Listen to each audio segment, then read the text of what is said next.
And we're back. I would now like to introduce our next panel session on the OLEV Plan for high power charging. Our moderator is Aaron Berry, Deputy Head of the Office of Low Emission Vehicles, Energy and Infrastructure at the Department of Transport. OLEV's work to support the UK's ambition to transition to ultra low emission vehicles, and Aaron leads the teams that are responsible for regulation and incentive schemes that support the rollout of ChargePoint infrastructure for electric vehicles. Aaron, over to you. Thank you very much, Natasha, and good morning, everyone. Yes, I'm Deputy Head of OLEV. I cover teams doing grants for infrastructure, regulations for infrastructure that the Minister referred to earlier on, and in particular, plans for rollout for the strategic road network, which is one of the sort of key focuses of discussion for this morning. So we have an hour to discuss issues around high-speed rollout of charging. We have a very experienced panel covering the full journey of infrastructure provision from Graeme Cooper, responsible at the National Grid for decarbonisation, so providing the energy, to all the way to Steve Gooding, who is director at the RAC Foundation, thinking about the consumer aspects. So the format for this morning is that we're all going to do sort of a brief introduction, looking at infrastructure from the perspective of our organisation, and that will be followed by a discussion on some of the key aspects of infrastructure provision. So how do we scale up to the sorts of levels required for 100% EV penetration in the future? What's the most cost-effective way of doing that? And then we'll open up some questions to the floor. So without further ado, I will give my brief introduction, adding a little bit of detail to what my Minister McLean, covered earlier on infrastructure, focusing in particular on high-speed provision on the strategic road network. So next slide, please.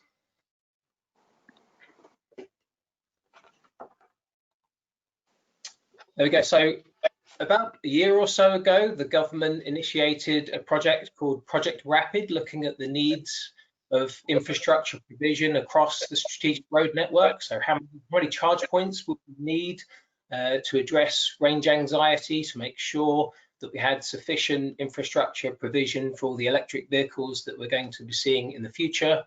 Not just how many will we need, but with the private sector put forward the necessary investment to create that infrastructure, or would the government need to be involved? What would the consumer experience need to be to address, to make sure that that infrastructure was working properly and the experience was good? And the result of all of that initial work was a policy paper published in May this year, outlining the government's vision for what the strategic road network should look like over time. Looking at dates in 2023, making sure that there is at least 6 high-powered open access charge points across the network, with some sites having more. By 2030, having around 2,500 high-powered charge points, and by 2035, around 6,000. And all of this will be supported by a rapid charging fund. That was something that was announced in the budget in March, alongside an infrastructure review, which Treasury have asked OLEV to carry out to identify quite precisely how much money the government will need to provide in order to support its vision, and what the level of the private sector ought to be, how the rapid charging fund ought to operate. And that's the responsibility of one of my teams, and one of the discussion points for this morning. Next slide, please. And as the Minister mentioned earlier, and something that I know that is close to Steve Gooding's heart, is we need to think about the consumers in all of this. So it's not just making sure that the infrastructure provision is out there, but well, how easy is it to use?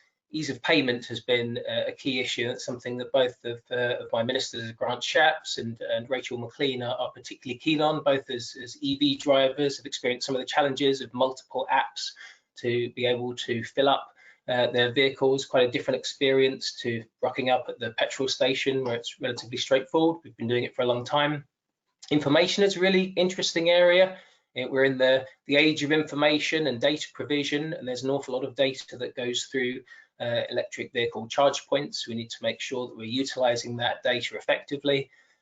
Reliability, it's another key issue that ministers are particularly keen on, and pricing transparency. We're used to buying fuel in pence per litre, and the world of electricity is a very different one, and something that we're somewhat used to in our consumer bills, but maybe we don't worry about them too much. I can't claim to understand my electricity bill fully, not in the way that I do for filling up my car and a motorcycle. So we'll be consulting later this year on addressing the consumer experience using powers under the Automated and Electric Vehicles Act. So that is my brief introduction. I will now hand over to Graeme Cooper of National Grid. I won't give Graeme an extended introduction because I think he's extremely well known in EV circles and apparently in the running circles as well. I completed the London Marathon at the weekend, for which I'm quite what's the word, envious. It's an impressive achievement. So over to you, Graeme. Aaron, thank you very much. If I'm squirming here, it's because I'm trying to avoid cramping muscles. So anyway, no introduction really from my perspective. I wanted just to land a few points really, particularly in light of the stuff in the news yesterday from Boris's actually, because you know that pub argument forever exists around where is the energy going to come from.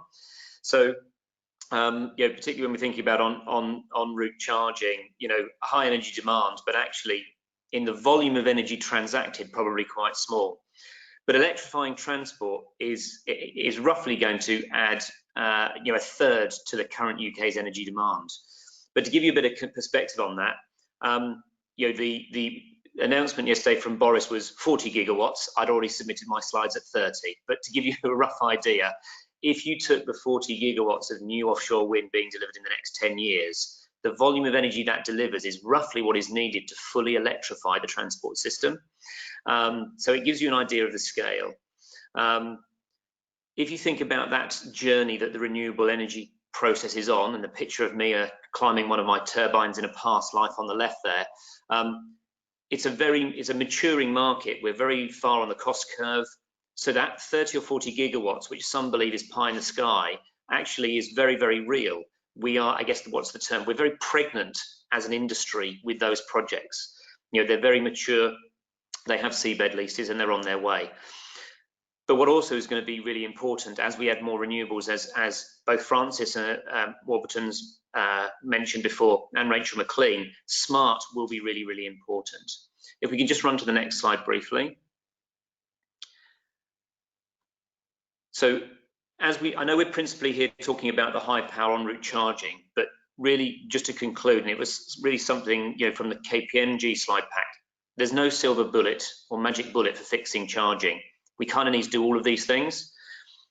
The challenge, I guess, from my perspective, and this may lead into something Steve will say later, is what we ultimately need, if your first and only vehicle is to be electric, we need consumers to have confidence. It's the one big C in my world, right?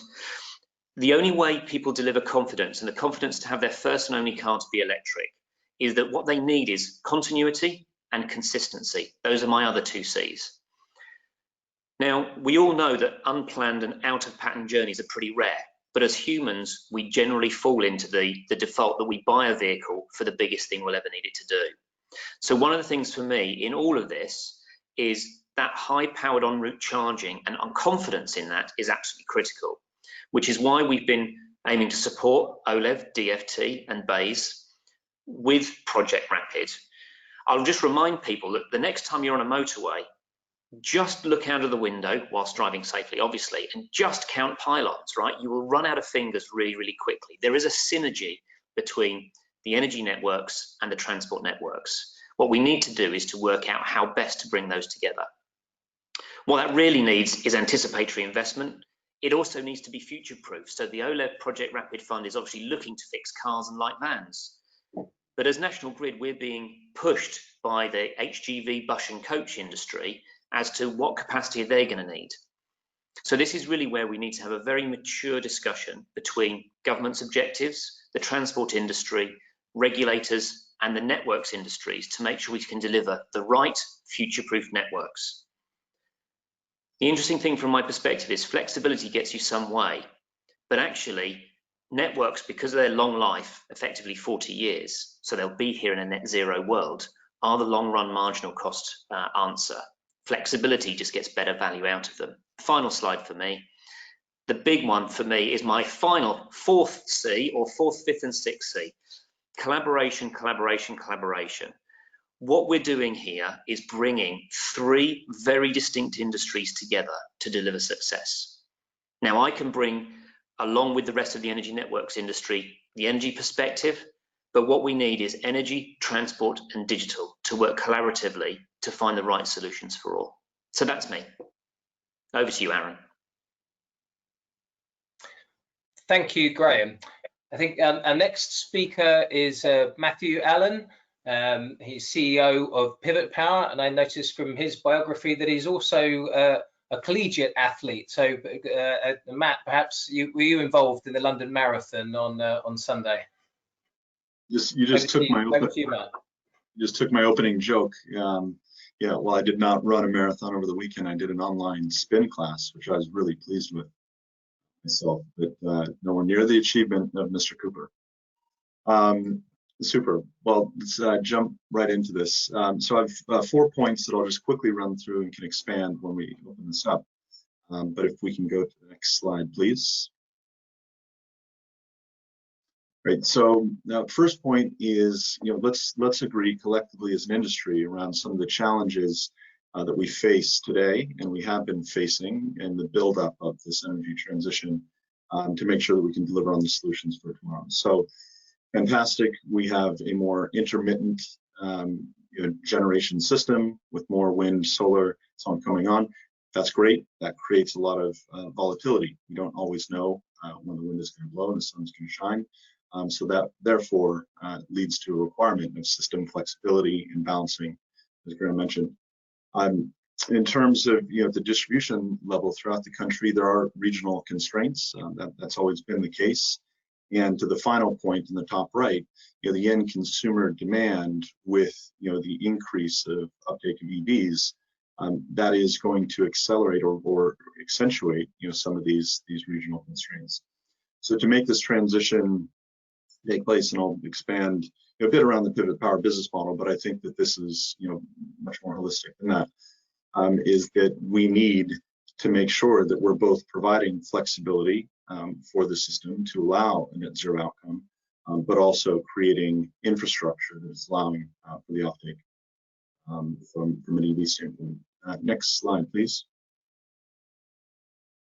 So second point is we need, not in all cases, but in many, not kind of a one-trick pony, if you will. So if I could kind of sum up very simply our business model, it's essentially big, large, stationary batteries that are also unlocking smaller mobile batteries from an EV standpoint. And so we're looking to do that 40 times throughout the country, and connecting to National Grid at the transmission level, where we take a few megawatts that will be allocated to the battery component, and then the wire co or downstream component that will run in a regional location 5 to 10 kilometers around each of those sites.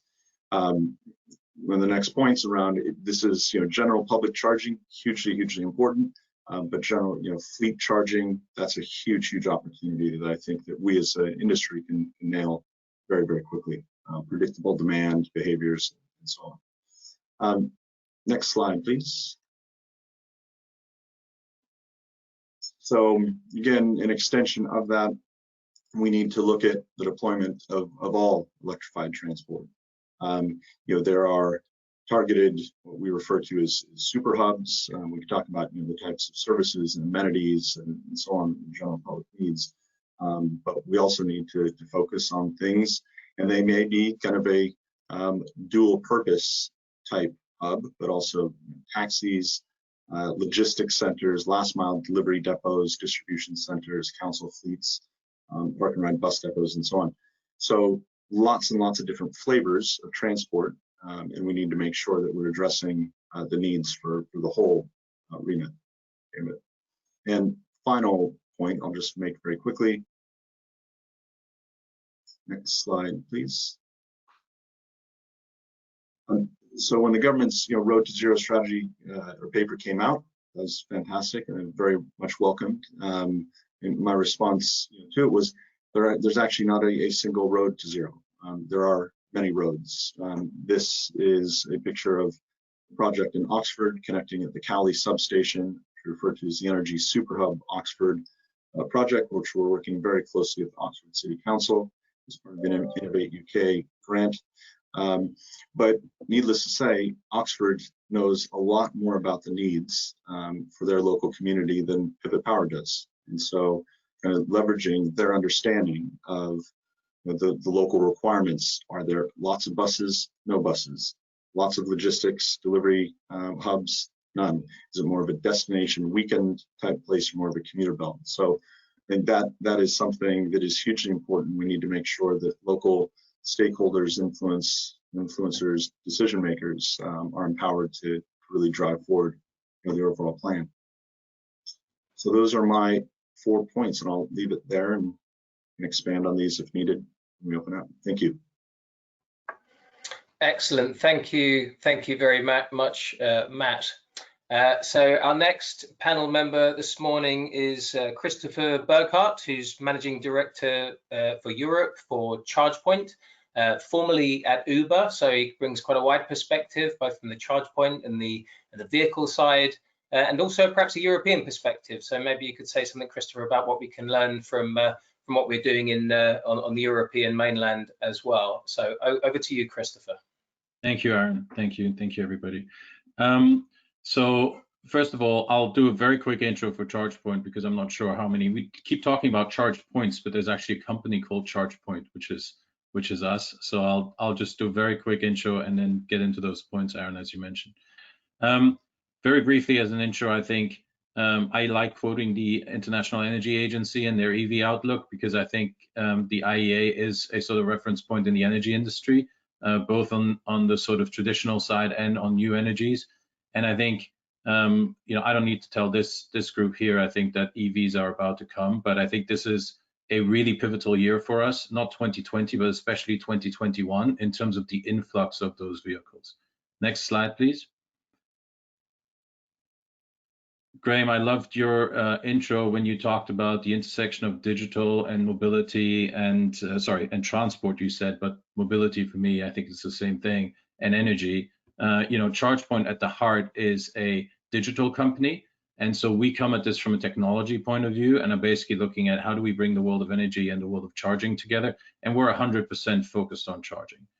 So we are a US-based company with strong operations in Europe, including in the UK, have some strategic investors from the energy world and the transport world like Daimler, BMW, and Siemens with us. And we also are in the process of a reverse merger with a special purpose acquisition company to go public today. And I think that will be an interesting one for our industry to see how charging companies are received by the market. And so far that reception is extremely strong from what we can see. Next slide, please. So how does this world come together? I think, Aaron, you mentioned that there would be a consultation on sort of the consumer experience, the positive consumer experience. I think what we want to ensure is that a transition to EVs is as smooth and painless, not for the drivers for sure, but also for the operators of the infrastructure. So what we effectively do is we offer a cloud service. We also sell hardware, both our own and third-party hardware, and bring that together through an application that connects the driver with the infrastructure and a management backend that allows the operators of charging infrastructure to effectively take advantage of their infrastructure. We most often operate the infrastructure on behalf of our customers. In some cases, we have some self-maintainers. I think the best known one in the UK is InstaVolt, who are one of the rapid charging networks in the UK that's consistently very highly rated, and that's serviced by ChargePoint. Next slide. I think in terms of the discussion we want to have today, I think the first thing to do is to sort of position rapid charging within the overall sort of charging need. And I think, Graeme, you did this by pointing to all these use cases from home to destination to en route and to fleet. I think the key thing that we see, and we're in all those verticals, is you need to ensure that the driver or the vehicle can charge wherever it's parked. I think that's the most efficient way of doing things, because the point is vehicles spend much more time parked than they spend driving, including fleet vehicles with high rotation. Ironically, they're still parked for very long periods of time. So rapid chargers are super important and critical in terms of getting people into vehicles, because yes, you do look at those extreme moments when you need to drive beyond the range of your battery, but they are part of the solution and they're an important part, but they need to be seen within this context of how can we ensure that wherever a vehicle is parked, it can top up, i.e. you don't wait until the little orange light comes on, but you constantly seek to ensure that you maximize the ability, that you take maximum advantage of the infrastructure that's there. Next point about charging experience and the sort of positive consumer experience, I think definitely making it easy is the most important thing. That's what we try to do as well. I think the points that were mentioned were really important, including payment and contactless payment, which is why we've rolled that out from the beginning across, and I think that's a really important point. However, equally important is interoperability and access, because one of the things we're seeing is, and that's where open roaming networks come in, i.e. the need for networks to interoperate with each other, because one of the things that we've seen is, you know, a driver will have a either preferred app or preferred means of finding chargers. There needs to be price transparency, there needs to be information transparency, and it needs to be easy to access these charging stations for the driver to come back and to find that a positive experience. So making sure that we interoperate among operators is super important. And one of the things that I would add to Aaron, what you guys are doing on the consultation around positive driver experience. And I think that you asked about Europe. I think that's a point that cuts across all countries and all markets, at least from what we see, because the challenge in North America, where you have a company like ours that has over 75% market share, it's a little easier because there is a platform that is, you know, the go-to platform, if you want, for most people. But in Europe, what we see is it's a very fragmented market still. It will consolidate over the next years, but interoperability is key if we want to keep the driver and the fleet operator happy. And then final points, in terms of government support, we're all for and very supportive of the funding that's been allocated to fast charge. But we do want to say that when you're looking at EV charging and electrification, it's super important to focus on the vehicle, because vehicle support today, when the residual values of ICE vehicles, of traditional internal combustion engine vehicles come down, you need to bridge that for the owner. You need to bridge the transition to an EV. So for us, actually, charging follows the vehicle. So we always look at the attach rate of charges to the vehicle. So ensuring that people get into EVs is the most important piece when it comes to charging. Second point is, I came out of First Solar, as you mentioned, Aaron, so I know a little bit about renewables development, not like Graeme on wind turbines, but at least on solar power plants and large scale ones. You need to get site readiness and capacity availability in place for developers to be able to build out this infrastructure. The goals are very aggressive, and the goals need to be accompanied with the ability to actually execute on projects, because that project execution is actually the biggest bottleneck in the end to get the charging infrastructure, the rapid charging infrastructure out. On home and work, it's much more about building readiness, but here we're talking about fast charging, so it's really about site readiness and capacity to site. And then finally, of course, the technology neutrality argument. So I think what we hear a lot is, you know, it has to be 150 kilowatts plus. Well, the vehicle determines how much power goes into the vehicle and at what rate. So the charging infrastructure, yes, needs to be capable, but in the end, the key thing to look at is how do car manufacturers look at, you know, what the battery management system can take from a vehicle. And so when it comes to allocating funding to fast charging, the most important thing is technology neutrality, because that market is moving on a constant basis. So the best way to work we believe, is to stay technology neutral and let the market do its work. That's it for me, at least from an intro point of view, Aaron. Okay, thank you very much, Chris. Okay, we are running maybe a little bit short on time, so without further ado, I'll move on to Mike Wilson. He's been Chief Highways Engineer at Highways England for what, going on 10 years now, Mike. It's quite some time. His responsibilities include the provision responsibilities include the provision of technical support to the organisation of the delivery of its programme that includes the development of technical standards for all aspects of highway maintenance. And it's worth adding that Highways England own a lot of the freehold sites across the motorway service areas. We've been speaking with them quite extensively in the context of Project Rapid. But over to you, Mike. Thank you, Aaron, and good morning, everybody. Working with government, we want to support the transition to a low emission fleet, and I suppose in response to two separate challenges, primarily to support the net zero carbon by 2050 target, but also to support improved air quality, an issue that's particularly important at the moment, and particularly around nitrogen dioxide. From a carbon perspective, about 99% of carbon associated with our activity is associated with the vehicles using the network. From an air quality perspective, there are few opportunities to improve air quality other than solving it at the tailpipe.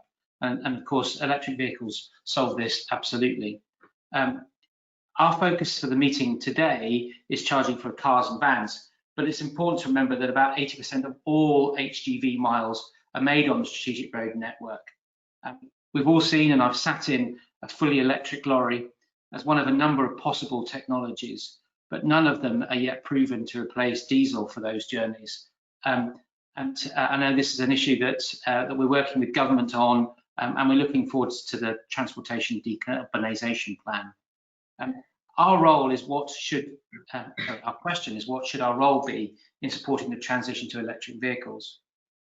Our responsibilities are to provide safe and efficient road infrastructure, and other, as you said, Aaron, than owning the freehold to about 37 motorway service areas. We have traditionally played no role in the provision of fuel for the vehicles that use our network. Over the last 5 years, and as the Minister mentioned, the government set us a target to ensure that 95% of the network was within 20 miles of a rapid charger. Over that period, we delivered 66 rapid chargers through grants to local authorities and through direct contracts. And as already been mentioned, that commitment was achieved earlier this year. It focused our attention on locations where the market could not see an economic case, but ensured continuity, yes, that C word again, for drivers and confidence in their journey. We recognise that motorway service areas could play a significant role in the wider charging infrastructure, as has already been mentioned, and whether or not we could support increased provision. We believe our role may be to facilitate the increase in capability of motorway service areas so that they are able to provide a greater number of charging stations with greater capacity.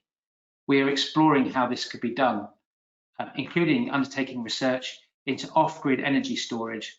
We're looking at flywheels and gas compression to mention just two technologies. In the second roads period, one that started in April of this year, there is no commitment for a ChargePoint programme, but we are working with OLEV, as Aaron mentioned, through Project Rapid on understanding the role we might play and the government could fund. Providing confidence to road users that the charger will be available and fast charge times is key to actually making that transition from fossil to electric fuels. I hope that helps, Aaron. Thank you very much, Mike. And moving swiftly on, I'd like to introduce you to Steve Gooding. Steve is Director of the RAC Foundation, an independent charitable think tank that commissions and disseminates research relating to motoring and a range of reports, including one that I had some involvement or discussions with Steve on introducing E10 fuel, so the old combustion engine, and also they've been working on electric vehicle charge points as well. Steve and I have worked together in the past where he was Director General at the Department for Transport. So over to you, Steve. Thanks very much, Aaron. And it's always a problem if you're tail end Charlie that you find all of your best lines have been taken by one of the other speakers. So I'm going to take one of the lines from one of the other speakers myself. I'm going to pick up on that C word of confidence. Normally, I would say, when I think about running a vehicle, or indeed running my television, I don't think about what happens the other side of the socket. I just think I'm going to plug this in and it's all going to work. I don't have to think about it now, really. I can't think of many instances where I've come across a standard service station where they've run out of petrol. I know it does happen, but quite rare. I think part of confidence here is not just that we need people to think they're going to be able to recharge conveniently, quite possibly on a top-up model. I'm very, very clear that I would, in government, be encouraging people with off-street parking or parking with charging facilities at work to be the early adopters. But I think we've also, if we're going to make this revolution, going to need to build a sense of inevitability about it. A lot of people, when they talk to me about, should I be thinking about an electric car in the future, they start by saying, but of course, if everyone had one, it would just blow up the substations and melt the grid. So we do need to be reassuring people in the way that Graeme's been doing this morning, that that's not going to happen. Right? We're going to have that covered off. You don't need to think about that. And you don't need to worry that when you're out and about, that you won't be able to get recharged, because we're making sure that you can. In doing that, I think we need to be oversupplying. So we need to factor in that when people are looking for chargers, what they don't want to find is either they were never connected, we've come across examples of that they are out of order or poorly maintained, we've come across that, or that somebody else is parked in them, and at worst, somebody else is parked in them in an internal combustion engine vehicle just blocking them. We've also come across some very interesting sighting of chargers, including one where the department is contemplating a ban on pavement parking, but unless you parked on the pavement, your cable wouldn't reach the charger. So we do need a bit more clever thinking, I think, in the design of where the chargers are going, the environment where they're going to operate.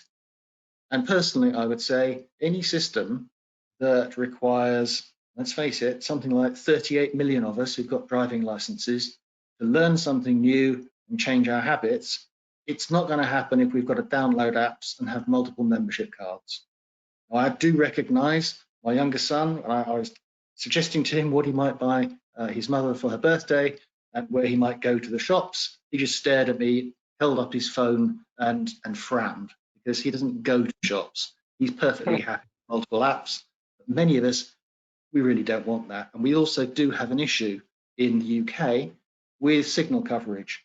And I have come across instances of people finding it extremely difficult to get into particular chargers because signal coverage has been dodgy, and we need to make sure we tackle that. Fundamentally, I would say we need to have the design focused, and you've all said this, my fellow panelists have all said this, and it's very welcome. Focus on what it's like as a consumer experience. Is it as easy as going to a service station where every petrol pump and every service station I've used pretty much around the world looks and feels the same? Are the instructions really easy to follow? And do I have to do anything more complicated and get my credit card out, pay and go? That's the key to this. Thank you. Thank you very much, Steve. Okay, as I said, we are running slightly short on time, so the plan had been to go through a few key themes for the panel to discuss, but I want to interject that with a few questions from the audience as well. And I see one here that is focused on a question for Graeme. So Graeme, is there a plan for how National Grid will cope with the demand on upgrades to infrastructure in offices and workplaces, such as operational depots in construction, who need substations to handle the increase in consumption? If you could answer that as concisely as possible, and then we'll maybe move on to a few of the themes. So firstly, it's not just a National Grid job. The DNO, the local distribution network operator, are part of the overall networks. So actually this is networks solving the transport problem. I guess the point here is we respond to, as an industry and as regulated by Francis Warburton, who we've seen earlier, to respond to signals. The challenge we've got here is turning it on its head a little bit. We can keep responding, which means there's a lag, or where there is expected demand, we can get ahead of the demand with anticipatory investment. At the moment, the signal for that is not quite there, and that needs regulation to change probably. But hopefully that answers the question. It's not just National Grid. We've been planning for network upgrades, but we can't do them unilaterally. Excellent, thank you, Graeme. Very good, concise answer. So some of the themes that we were going to talk about, something I'd be quite keen to talk about is the issue of scale and how we scale up provision over time. So that the Project Rapid work looked at a range penetration of electric vehicles over time, projected in 2035 and 2045, where we expect to see 100% EV uptake. How do we effectively and cost effectively scale up provision, given the uncertainties? We don't know if we're going to have electrified HGVs. We don't know if consumer patterns are going to change. Are we going to be driving around in autonomous vehicles such that we need far less demand than we actually think today? So when we're thinking about scale, how do we do it cost effectively? Let's start with you, Graeme. I guess it's National Grid in the first instance. Yeah. So firstly, if you're going to put in infrastructure, the infrastructure that National Grid deploys today will be here in net zero in 2050. Our kit lasts for about 40 years. So the challenge you need is the risk of stranded assets. You build something for a purpose today, it's not utilized properly. So there is an element of risk in that. But why wait for the perfect, trying to find your answer before you deploy what is just good? Which is why deploying appropriate infrastructure in motorway service areas, which is future-proofed, yes, for transport, so it can make hydrogen through electrolysis, it can serve trucks, buses, cars, whatever you need. But I'd also say if we look only through the lens of transport, we kind of miss a trick here, because that network infrastructure, if it's not fully utilised for transport, can be utilised for other needs. Either renewable generation. I mean, next time you're at a motorway service station, look at the land behind the motorway service area. That could be solar, right? Help actually fix the problem at source. The other thing you've got here is distribution networks. The network infrastructure is expensive. Sometimes you need one or two use cases to come together to trigger that upgrade more effectively. So you need better utilization. So I think there's a real need here to not let the perfect be the enemy of the good. And as I mentioned in my introduction speech, when you look at grid infrastructure, because it lasts for so long, it's actually a really good, generates jobs, generates deployment, generates finances. But what it's a long run marginal cost. It's actually going to be very much cheaper than a lot of the flexibility stuff. Now, I'm not saying you don't do the flexible stuff. We're doing lots of stuff with pivot power. But what they need to do is they're going to need to go hand in hand. We need to do build to average with flexibility, not build to peak. And assume that it's not all about the car. It's about, mobility will be mobility, whether you're in a 60-seater coach or your 60 individual pods, there's still going to be the energy requirement. We just need to have the underlying infrastructure right for any of those scenarios. Okay, thank you, Graeme. I wonder if I could put the same question to Matt, who's to pivot power do things with batteries, which means you might need less infrastructure provision from Graeme, perhaps. So how do we integrate? How do we think about scale from your perspective, Matt, in terms of avoiding over investment and stranded asset? Actually, I think Christopher was the only one who got a pivot. I think he said it's a pivotal year. I always love when people say the word pivot, because I think it's such a good analogy in terms of where we are as an industry. We do not know what the next 5 years, 10 years, 20 years is going to look like. But there's two fundamental truths. One, there's going to be a lot more renewables deployed. There has to be if we're going to hit net zero. And two, electrification of transport is going to happen probably faster than we ever imagined. So those are two fundamental truths. But if I'm kind of empathetic to the investor view of all this, which going through the last 18 months, 24 months of having a lot of conversations with a lot of investors around this, it is around, well, how can you guarantee me that? How can you promise me that? There's the merchant, risk view of a lot of these things is something that's hugely relevant and important.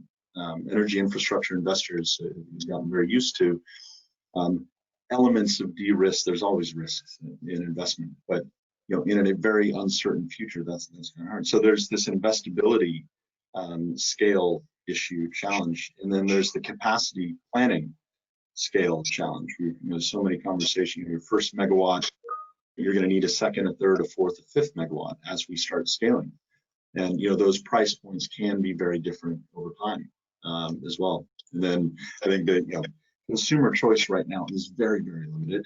Some vehicles are talking 6 months lag time. That should not be the case. You should say black, red, white, pink, X number of seats configuration should be delivered pretty quickly. So I don't know if that's answering exactly the question, but anyway, I'll wrap it up there. Okay, I think Steve, you wanted to come in on this.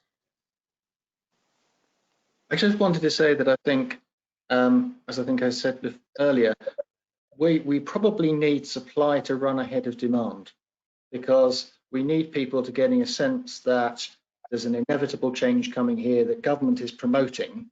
There's all sorts of aspects of it that are going to be better, potentially better for us and for climate and for our health, for air quality, and all of those great things.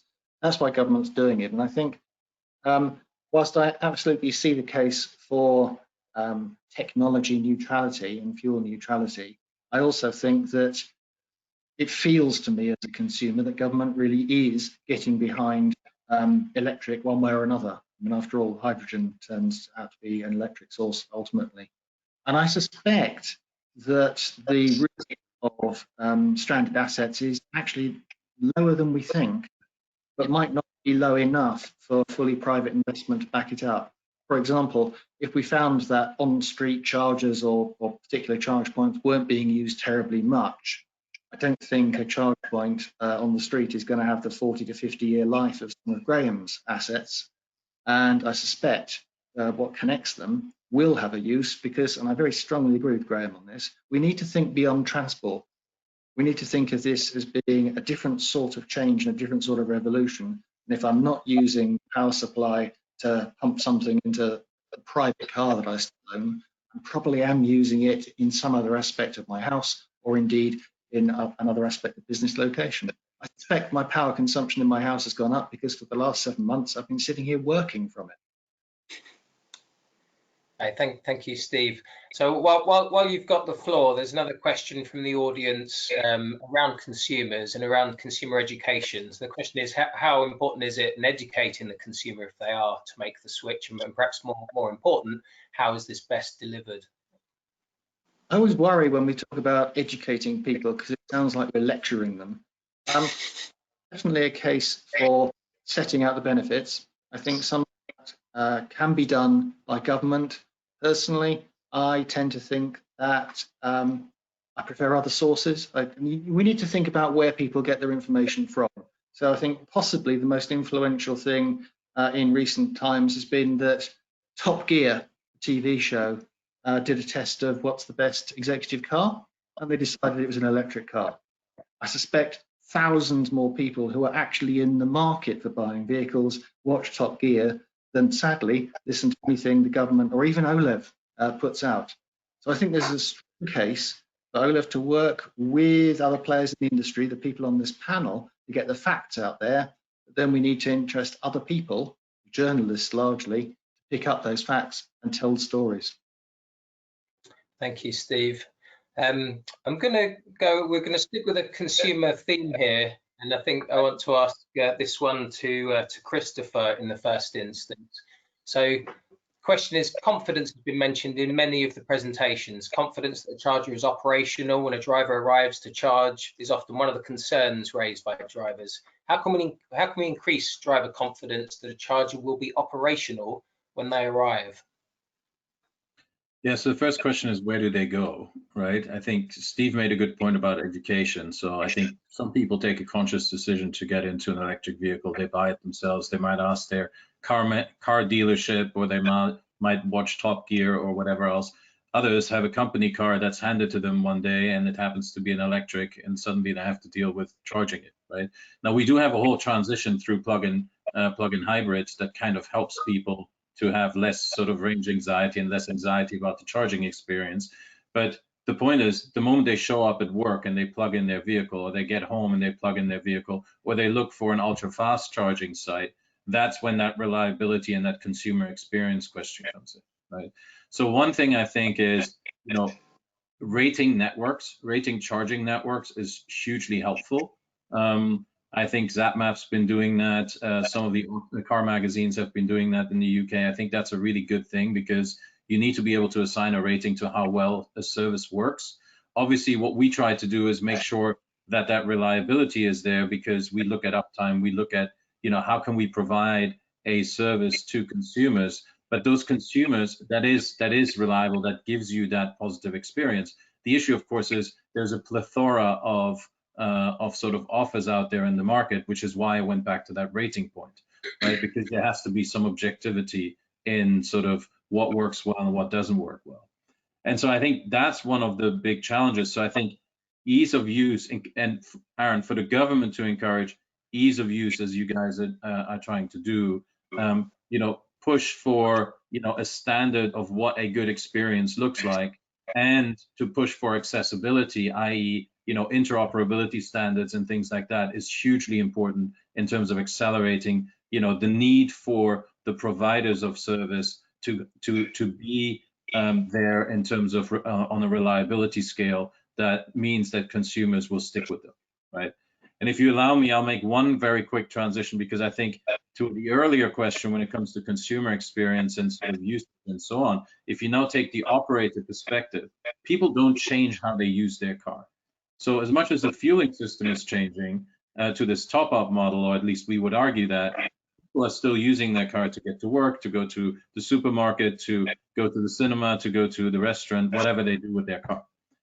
The biggest problem for us is much more about how do we transition that fueling infrastructure, that charging infrastructure, because now you have, through the top-up system, the traditional fueling stations and the fast charge networks ultimately have less usage, not just because there's less electric cars, but also because there's less opportunities where people will need that infrastructure, right? And that infrastructure is very reliant on the revenue from the retail environment that surrounds it. So I think one of the points about, by the way, fast charge, not looking at it from a energy systems perspective, but looking at it from a sort of operator and then consumer use perspective, is how do we find these best sites that have the traffic that people will still drive by when they need fast charging, and focus on those in terms of building them out. There is some risk of stranded assets, I think, in the bigger scheme of things. That's probably the less important, but what's really important is focusing on these really attractive sites that are in the intersections where people actually have to go and where the need is very high. Right. Okay, thank you very much, Christopher. I guess one point that I would make on that is that in terms of the consumer experience and whether charge points are going to be available, that is one of the focuses of the consultation that will be launched later this year. Also, that some of this information is already available through operation or platforms such as ZapMap. So some of that information is available already. Okay, moving on. Let's talk about innovative business models. So I think there's sort of we've said that there's going to be some involvement in the private sector and some involvement in the public sector in ensuring this provision is out there. We've talked about investing ahead of need and the government needing to step in to address some of that risk. But obviously we're facing some challenging fiscal circumstances in time, and Treasury colleagues are in the middle of an SR process and trying to make our bids to Treasury, and that they've been asking about innovative business models, which I know is close to the heart of several of you actually. So what sort of innovation can we anticipate in this space, and particularly what opportunities are there to bundle services such that the private sector can deliver sort of a higher proportion? I'm going to start with you, Matt, on that one, if you would.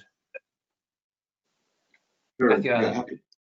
Yeah, happy to. I mean, true innovation. I mean, I don't think that we're hugely innovative in a classic sense in terms of IP and so on. Defer to many others on that. But in terms of business models, yes, and I think there's some very interesting approaches that will be taking place. I mean, I think there's range anxiety that we very commonly talk about. For me, I think that needs more attention is experience anxiety. What is that individual's time, being spent? Maybe how long does it take to charge? About 5 seconds. It's about taking the charger and plugging it in. Now, whether that's 20 minutes, 45 minutes, an hour, that comes down to the productivity, how safe, enjoyable it is for the individual.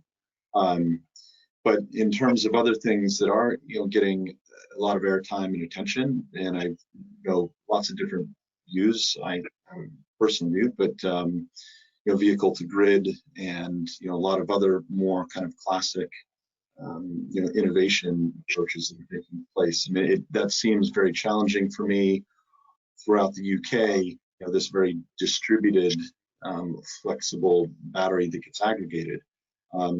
Buses and corporate fleets and vans coming to roost in the evening. That's a big battery that I can see playing into the grid and playing services as well.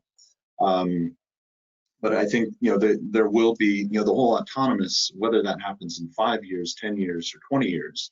Will vehicles be driving away at midnight and going to a defined location to go charge and then return home at 6 in the morning? At some point, you would think that is going to happen. And I think Steve's point, which I agree, we need to invest supply ahead of demand.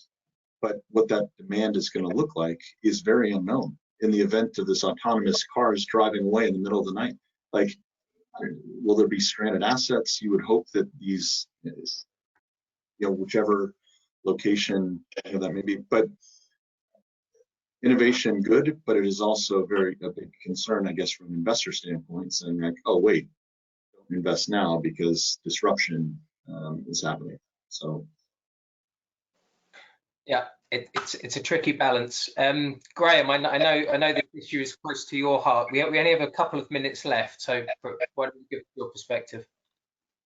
So I think, I'm going to take my National Grid hat off a little bit here.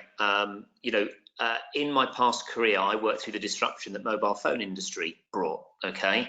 And I remember, I'm old enough to remember, you chose a phone based on coverage only. You remember the old coverage maps in the phone store? The device was very generic. You had to pay pounds per month for it just to ring, and then you had to spend money if you called someone. I mean, it was complicated. What fundamentally changed was when it was bundled. So now you get to a point where the device, the data, everything is bundled. It's simple. You pay your 20, 25 pounds a month and it's all in, right?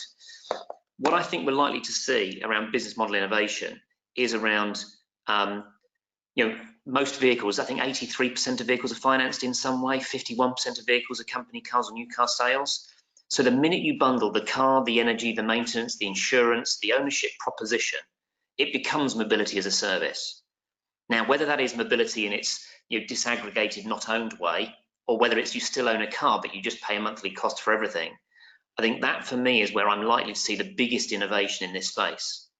But I also think that then lends you into that solution whereby, what was the comment they made the other day? You need to build the foundations of the cathedral. You don't necessarily need to know what the spire looks like. Get building the foundation. So my comment on innovation actually is the innovation is urgency. At the moment we've been very, as an industry, kind of glacial. We move slowly. I think there's an opportunity here to actually innovate in just the way we deliver this stuff. Delivering things sooner, not knowing what the end state is going to be absolutely critical to success. So I think there's business model innovation in the use case, but I also think there needs to be innovation in the way we deploy this sort of stuff. We shouldn't be reacting and waiting. We need to get ahead of the curve. Because from my perspective, even if you push the start button today, it could take 2, 3, 4 years to deliver that future-proof capacity for networks at every motorway service area in the country. And we're already seeing that uptick in the sales of electric cars. So we need to make sure there's not a risk of market stalling. Okay, I suspect Natasha is going to tell us we're out of time here. I'm conscious that I haven't brought Mike in, for which apologies. Do you want to leave us with a final thought, Mike, from your perspective, from Highways England and your role in this transformation that we're seeing over the next decade? Thank you, Aaron. Just a couple of points. I suppose I would support a lot of what's said there. I suppose there are some certainties here. So the demand for mobility we don't see as changing, but increasing. So actually, talk about your foundations of the cathedral. Actually, even through post-pandemic, we've seen levels of traffic on the network rise to pre-COVID levels. So the demand for mobility won't change. How that mobility is delivered is going to be really interesting in the future. But actually, that's one of the foundations that we can build the cathedral on. I also think that that we need to be able to have confidence, not only that you can arrive at a motorway service area and find a charging point, but that I can make every journey that I make or want to make through an electric vehicle. So it's not just about my journey from Birmingham to Manchester, but it's also the extremes of the country and the journeys I'd like to make. And just finally, in terms of the good experience, yes, great that Top Gear, but actually a lot of people get their consumer information from their friends, and actually, the more good experiences people have using electric vehicles, and the more good stories that there are, the greater the swell of demand. So it's important that we actually ensure that people do get that good experience, that they can be confident, and on that we can build an electric future. Okay, thank you, Mike. And Natasha, do we have time for one more thought? Go on then, Aaron. Okay, well, it works. So Steve wanted to leave us with a final reflection. Go on, absolutely. Will be very quick. I was just going to pick up on Graham's idea, because I think the bundling is a very interesting concept.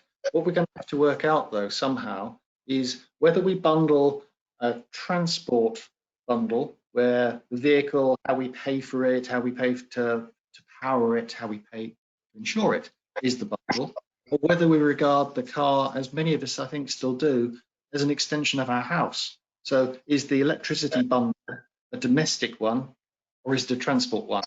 I don't know what the answer to that is, but I think it's a very interesting idea, and it's something well worth thinking about.